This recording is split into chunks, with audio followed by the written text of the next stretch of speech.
कोकणातील प्रत्येक अपडेट जाणून घेण्यासाठी आजच माझे कोकणच्या सोशल मीडिया प्लॅटफॉर्मला लाईक, फॉलो आणि सबस्क्राइब करा। रत्नागिरी जिल्ह्यातल्या खेड तालुक्यातील जगबुडी पुलाजवळ सोमवारी एका कारचा भीषण अपघात झाला आणि 6 जणांचा दुर्दैवी मृत्यू झाला। या दुर्घटनेनंतर प्रशासन आणि वाहतूक विभाग मात्र अजूनही गाफीलच आहे।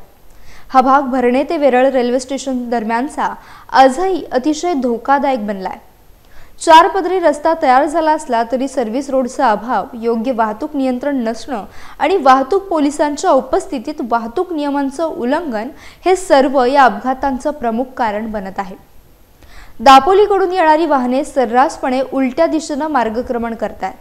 हे सर्व थांबवण्यासाठी ना कोणती सरकारी योजना जागी आहे, सरकारी यंत्रणा जागी आहे, ना स्थानिक ठेकेदारांवर कोणतीही जबाबदारी टाकली जाते। जगबुडी पुलाचा उतार, वळण आणि चुकीचा रस्ता वापर यामुळे नागरिकांचे प्राण धोक्यात आले।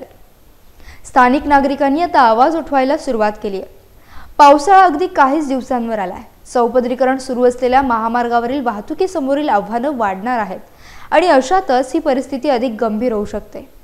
अपघात घडल्यानंतर उपाययोजना करण्याची सवय आता बदलली गेली पाहिजे। याआधीच वाहतूक पोलिसांनी कारवाई केली पाहिजे।